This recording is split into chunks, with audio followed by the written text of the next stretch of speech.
महिलाएं अपने बच्चे को जन्म देती हैं, वो बच्चा केवल उसका नहीं होता, वो भारत का भावी नागरिक है, वो भारत का भावी नेता है, अधिकारी है।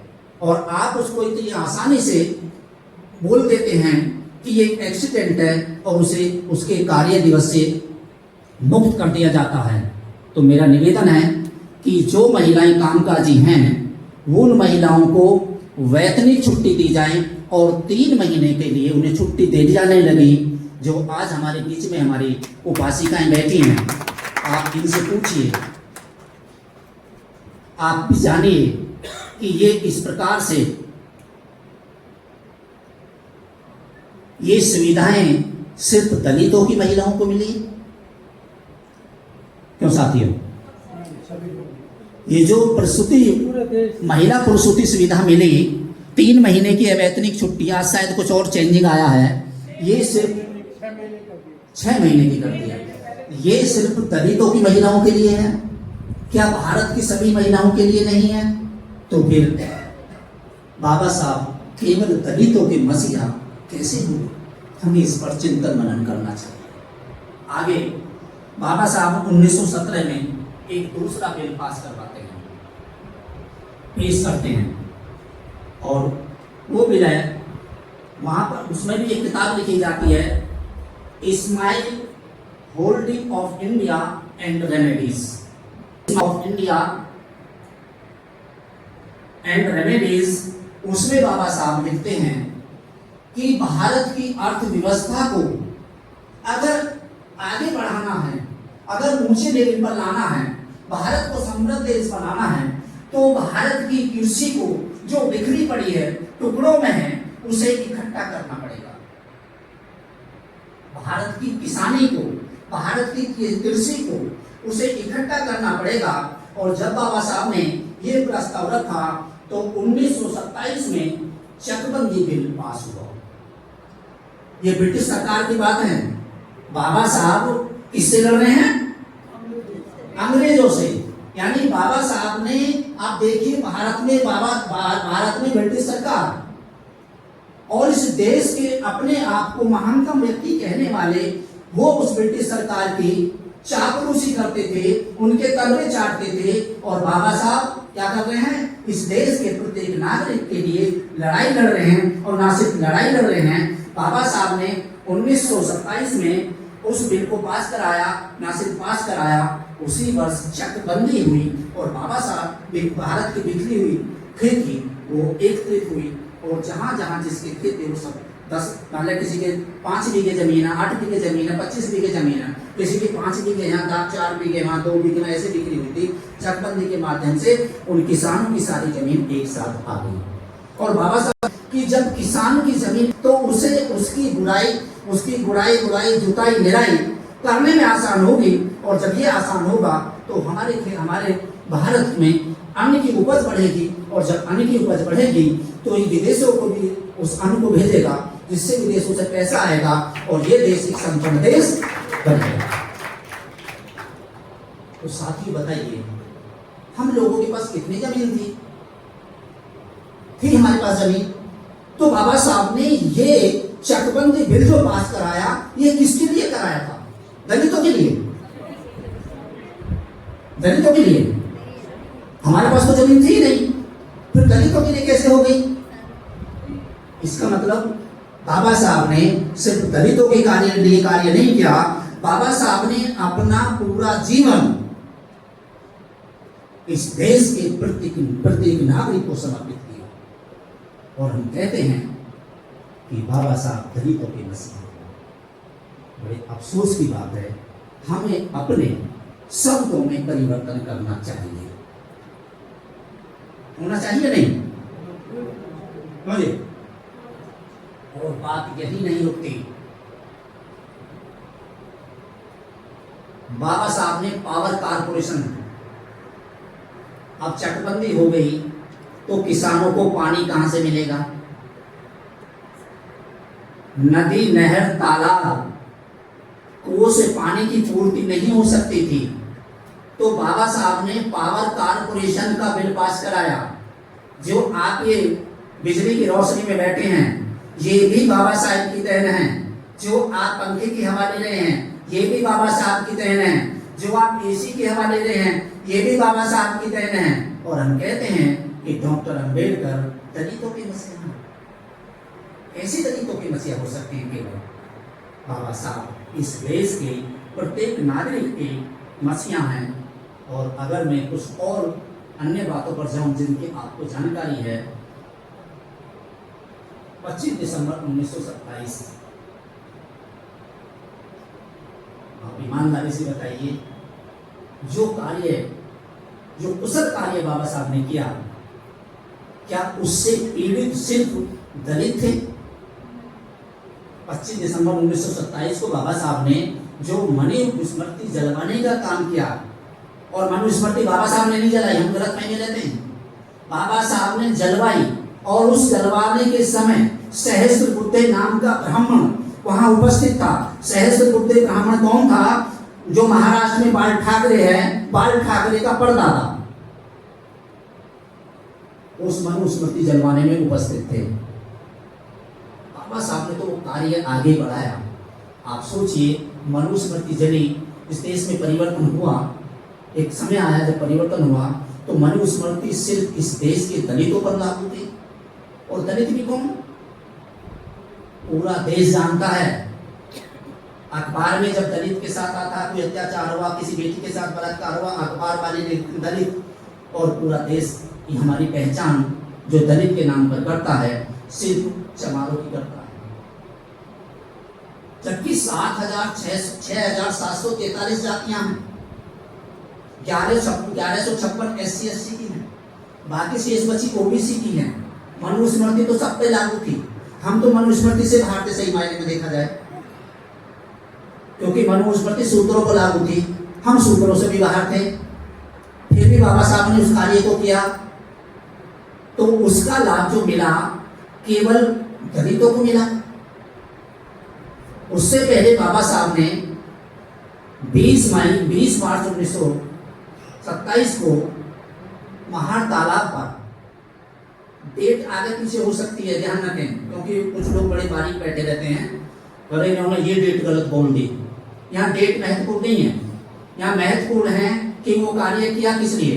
बाबा साहब ने पहला पानी का आंदोलन किया, किसके लिए किया था? सिर्फ दलितों के लिए, इस देश के प्रत्येक नागरिक के लिए किया। फिर बाबा साहब दलितों की मसीहा कैसे हो गई? बाबा साहब ने 2 मार्च 1930 को कालाराम मंदिर में प्रवेश के आंदोलन किया। क्या बाबा साहब वो आंदोलन केवल इस देश के दलितों के लिए कर रहे थे? और यहाँ एक बात महत्वपूर्ण इसलिए है, बहुत सारे लोगों को ये कहते पाया गया है, जब आप जैसे साथी समाज के बीच में जाते हैं और मंदिर में जाने की बात मना करते हैं, सिर्फ मंदिर में नहीं जाना चाहिए, तो कहीं ना कहीं सवाल आपके सामने आया होगा कि बाबा साहब भी तो मंदिर गए थे। जिनको थोड़ी सी जानकारी होती है और नाम भी बता देते हैं, बाबा साहब ने कालाराम मंदिर का आंदोलन किया। साथियों, बाबा साहब कालाराम मंदिर का जो आंदोलन कर रहे थे, वो इसलिए नहीं कर रहे थे कि मेरी आने वाली पीढ़ियां मंदिरों की लाइन में लग जाएं। बाबा साहब आंदोलन इसलिए कर रहे थे कि देख लो तुम्हारी इस देश में दशा क्या है, ये मंदिर तुम्हारे किसी काम के नहीं है। इस मंदिर में देख लो तुम्हारे सामने एक कुत्ते का प्रवेश है, कुत्ते को नहीं रोका जा रहा, लेकिन तुम्हारे लिए कालाराम मंदिर के कपाट बंद कर दिए गए हैं। अब आप देख लो, तुम कभी इन मंदिरों की तरफ अपने चेहरे मत करना, मंदिरों की तरफ कभी सूसू करने के लिए मत खड़े होना। और हम हैं, हमारे समाज के लोग हैं, दिन निकलते एक लोटा लेकर के, फूल लेकर के, प्रसाद लेकर के, नंगे पैर, और महिलाओं की बात करें तो बाल बिखेर करके मंदिर की लाइन में लगी हुई है। मंदिर आंदोलन क्या बाबा साहब ने दलितों के लिए क्या? क्यों साथियों? ये इतनी सारी चीजें जो मैंने आपको बताई है, मुझे पता है आपको जानकारी है, इस बात से मैं अनभिज्ञ नहीं हूं, लेकिन जिस तरीके से होनी चाहिए, मेन जरूरी ये है, हम यहाँ चिंतन करने के लिए बैठे हैं तो हमें चिंतन तो करना ही चाहिए। यहाँ बाबा साहब के लिए एक इस ऐसा हम काम कर रहे हैं जो हमें नहीं करना चाहिए। यदि मैं कहूं कि हिमालय पर्वत उत्तर प्रदेश की रक्षा के लिए खड़ा है, मैं उत्तर प्रदेश की बात इसलिए कर रहा हूं कि मैं उत्तर प्रदेश से आया हूं। हिमालय पर्वत उत्तर प्रदेश की रक्षा के लिए खड़ा है, ये सही हुआ? हाँ जी, हिमालय पर्वत भारत के एक राज्य उत्तर प्रदेश की रक्षा के लिए नहीं है। हिमालय पर्वत भारत की रक्षा के लिए है। हिमालय पर्वत पूरे भारत की रक्षा करता है। तो क्या हमारे बाबा साहब हिमालय से कम हैं? क्या हमें बाबा साहब को उस हिमालय पर्वत से कम आकलन करना चाहिए? लेकिन हम बार बार बाबा साहब दलितों के मसीहा हैं ये कह करके हमें ऐसा लगता है जैसे हमने हिमालय पर्वत के उत्तर प्रदेश की रक्षा के लिए खड़ा कर दिया। और जानते हो ये क्यों हो रहा है? ये हो रहा है विश्वास नहीं है हमें बाबा साहब पर, विश्वास नहीं है हमें बाबा साहब के द्वारा बताए हुए रास्ते पर। यदि हमें विश्वास होता तो आज बाबा साहब के इतने समय बाद जाने के बाद हम सब मिलकर के अगर अपने अपनी ईमानदारी से विश्वास के साथ कार्य करते, बाबा साहब पर विश्वास करते, तथागत बुद्ध पर विश्वास करते, तो ये भारत अब तक बहुत में हो गया होता। हम उन एंटीरे वालों पर तो विश्वास करते हैं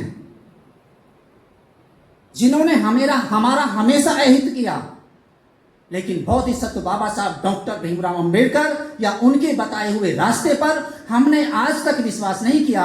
यदि हम अपने शास्त्रा पर, अपने बोधिसत्व पर विश्वास कर लेते तो आज इस देश की दशा ये नहीं होती जो आज होने जा रही है।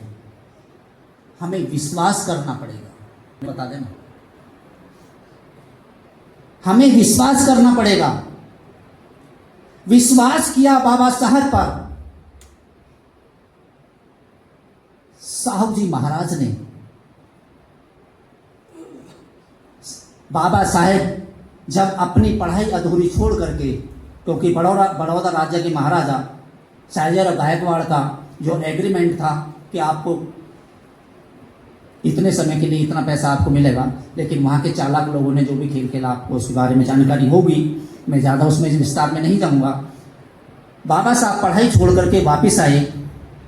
साहू जी महाराज को पता लगा कि एक होनहार डॉक्टर अंबेडकर वो पढ़ाई छोड़ के बाहर आए हैं, तो एक सुनिए बड़ी विचित्र घटना है। साहू जी महाराज बाबा साहेब के घर आते हैं और कुंडी खटखटाते हैं। दरवाजा खुलता है, बाबा साहब देखते हैं, अरे महाराज मेरे घर आए हैं। बाबा साहब बड़े मनमुग्ध हो गए। साहू जी महाराज पूछ रहे हैं कि अंबेडकर कैसे हाल है, कैसा परिवार चल रहा है? बाबा साहब कहते हैं सब ठीक चल रहा है। माता रमाबाई पास में बैठ गई। माता रमाबाई को साहू जी महाराज कहते हैं कि रमा, मैंने सुना है आप चाय बहुत स्वादिष्ट बनाती हैं, आप चाय बना करके लाइए। माता रमाबाई चाय बनाने के लिए चली जाती हैं और साहू जी महाराज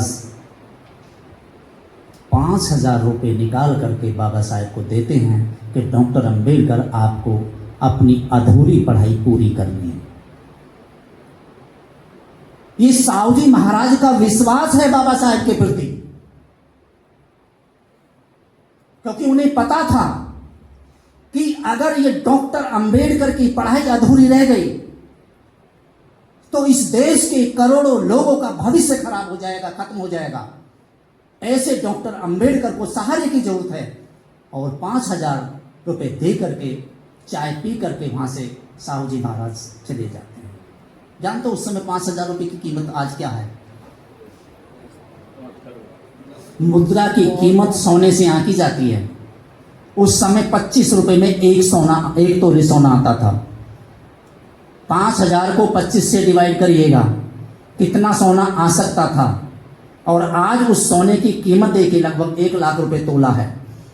तो उस समय साहू जी महाराज ने बाबा साहब को कितनी बड़ी सहायता की और बाबा साहब अपनी पढ़ाई पूरी करके आए।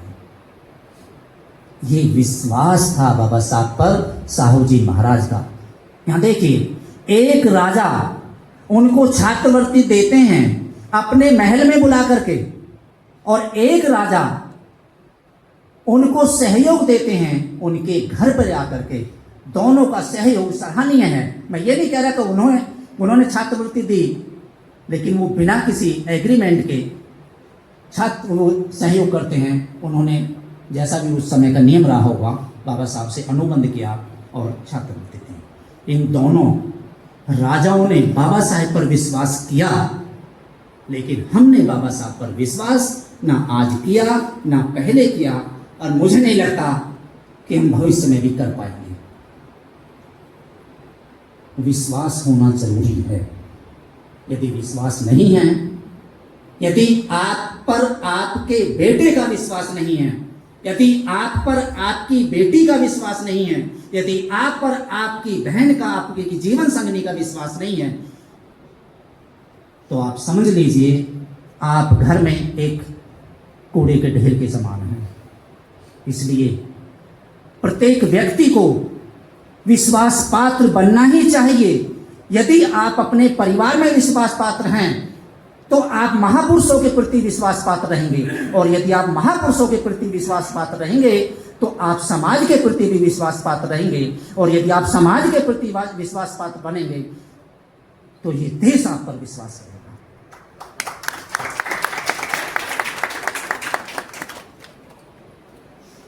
बातें बहुत ही हैं, होती रहेंगी।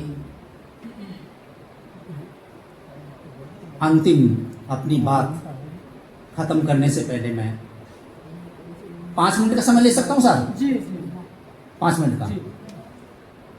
बाबा साहब ने संविधान लिखा, ये बहुत महत्वपूर्ण बात है। हम सब जानते हैं संविधान लिखते समय अड़चने आईं। संविधान सभा में उनको लाना नहीं चाहते थे, उनको रोका जा रहा था। ये सब बातें हम सब जानते हैं।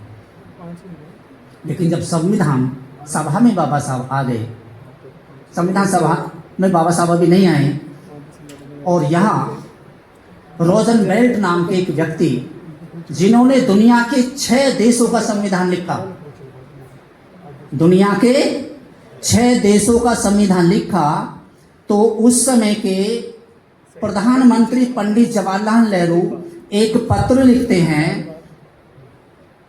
पंडित विजय लक्ष्मी पंडित को कि आप जाइए और रोजनवेल्ट से जाकर के बात कीजिए कि वो भारत का भी संविधान लिखें।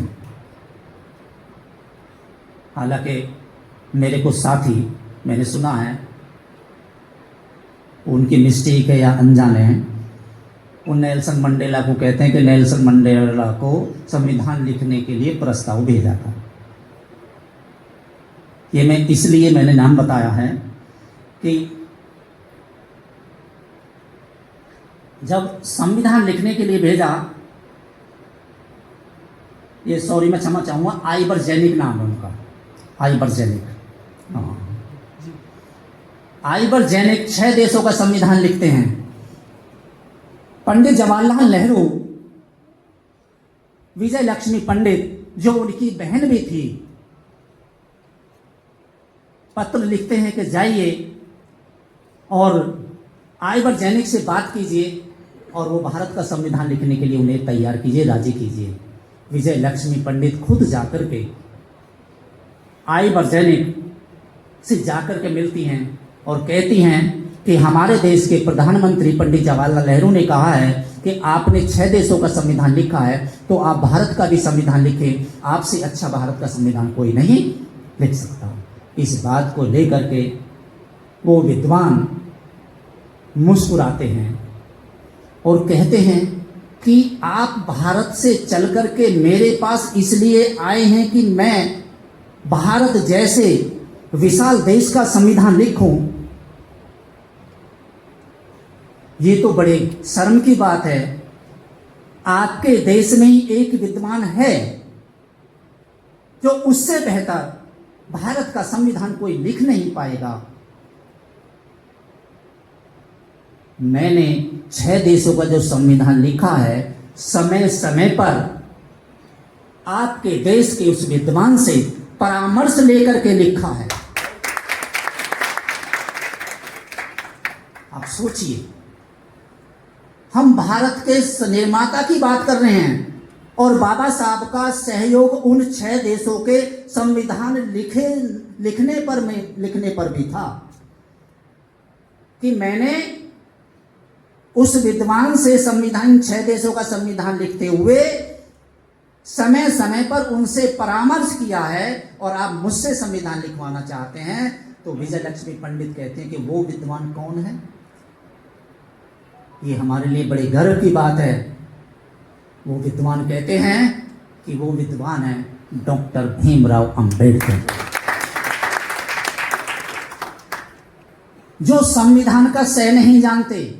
वो संविधान समीक्षा की बात करते हैं, 8वीं पढ़े हुए वे संविधान समीक्षा की बात करते हैं और उस महापुरुष के द्वारा लिखे हुए संविधान पे समीक्षा की बात करते हैं, जिन्हें संविधान का सह नहीं आता। हमें बाबा साहब पर विश्वास करना चाहिए। हमें बाबा साहब को दलितों के मसीहा से ऊपर निकालना चाहिए। बाबा साहब दलितों के मसीहा नहीं है, बाबा साहब बौद्धिसत्व हैं, बाबा साहब बौद्धिस्ट हैं। और आपकी जानकारी के लिए बता दूं, कई लोग कहते हैं, आजकल अंतरजातीय विवाह का मामला चल रहा है ना, लेकिन अंतरजातीय विवाह नहीं, अंतर्वर्णीय विवाह हो रहा है। और जब लोगों से कहा जाता भाई ये क्या कर रहे हो, तो कहते हैं बाबा साहब ने भी तो ब्राह्मण महिला से शादी की थी। आपकी जानकारी के लिए बता दूं, बाबा साहब ने किसी ब्राह्मण महिला से शादी नहीं की, गलत फहमी में मत रहना। शारदा कभी ब्राह्मण महिला थी, लेकिन सविता अम्बेडकर ब्राह्मण नहीं थी। पहले बाबा साहब ने उनको धर्म परिवर्तन कराया था, पहले बाबा साहब ने उनको अपने जैसा बनाया था, क्योंकि बाबा साहब ने दीक्षा भले ही बाद में ली हो, लेकिन वो पूरे तरीके से बुद्ध को फॉलो करते थे, पूरे तरीके से बुद्धिज्म को फॉलो करते थे। इसलिए बाबा साहब ने शारदा कबीर को भी सविता अम्बेडकर जब बनाया तो पहले उनको धर्म परिवर्तन कराने का मतलब उनको दीक्षा दिलाई थी, और दीक्षा दिला करके तब उन्होंने शादी की थी। तो शादी उन्होंने किसी ब्राह्मण लड़की से नहीं की। इसलिए हमारे बीच में बैठे हैं, ये जानकारी लोगों को दो कि अगर आप किसी दूसरी व्यवस्था के व्यक्ति से शादी कर भी रहे हैं तो पहले उनको क्या करना पड़ेगा, अपने जैसा बनाइए। तब मानिए कि आप जातियों से बाहर निकल करके शादियां कर रहे हैं। बहुत परिवारों में शादियां कर रहे हैं। बहुत समय हो गया है, मेरी तरफ इशारा हो चुका है। मैं इसी के साथ अपनी वाणी को विराम देने से पहले कल फिर मिलेंगे। सही सलामत रहे। अभी कई सारी बातें रह गई हैं। क्वेश्चन सत्र चलेगा, फिर आप करना।